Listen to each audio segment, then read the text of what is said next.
سلام درنو لیدونکو، ستړي مشئ. سعودي عربستان کې د شرابو لومړنی پلورنځی پرانیستل کیږي. په سعودي عربستان کې به خبره سرچینې وه چې پایتخت ریاض کې د شرابو د لومړني پلورنځي پرانیستلو ته تیاری روان دی چې یوازې پر بهرنیو غیر مسلمانو ډیپلوماتانو به شراب پلوري.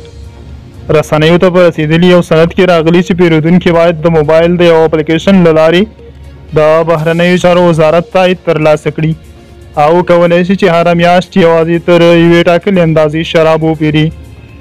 دا اقدام د سعودي عربستان د شهزاده محمد بن سلمان د هغه هڅو برخه ګڼل کیږي چې غواړي د سعودي عربستان محافظه کاره ټولنه د نړیوالو سیلانیانو او سوداګرۍ دپاره پرانیزي. دا محمد بن سلمان د 2030 پلان د عربستان دپاره د عاید داسې سرچینې لټوي چې د تیلو د زیرمو د وچېدو په صورت کې هېواد ورباندې تکیه ولري.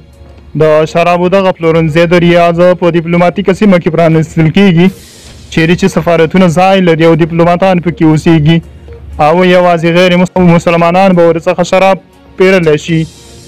د رسنیو لخوا په ترلاسه شوي سند کې دا نه دي ویل شوي چې آیا ډیپلوماتانو سربیره په سعودي عربستان کې میشت غیر مسلمان کډوال به دې پلورنځي ته لاسرسی ولري او که نه.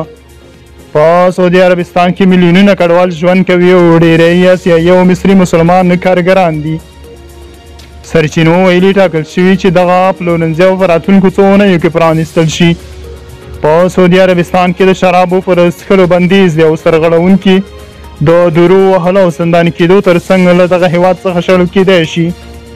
تر اوسه په سعودي عربستان کې شراب یوازې د ډیپلوماتیکې پوستې له لارې او یا په تور بازار کې ترلاسه کیږي. د سعودي حکومت په دې اړه پوښتنو ته ځواب نه دی ویلی. د سعودي د دولتي رسنیو دا اونۍ راپور ورکړل چې حکومت په ډیپلوماتیک انتقالاتي توکو کې د شرابو پر لیږد د نوي محدودیتونه وضع کوي. اټکل کیږي چې د حکومت له دې اقدام سره په سعودي کې د شرابو د نورو پلورنځیو پرانیستلو ته اړتیا زیاته شي. سعودي عربستان په وروستیو کلونو کې پر ښځو د حجاب او په عامه ځایونو کې د ښځو او نارینهو د جلا کېدو په څېر ټولنیز قوانین نرم کړي دي.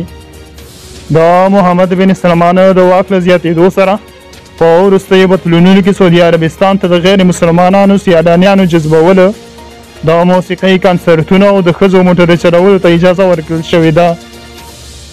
د هغه د 2030 کال د پلان له مخې هڅه کیږي چې په سعودي کې داخلي محصولات پیاوړي او د لوجستیک په برخه کې په سلوکونو سره خلک په دندو ګمارل شي.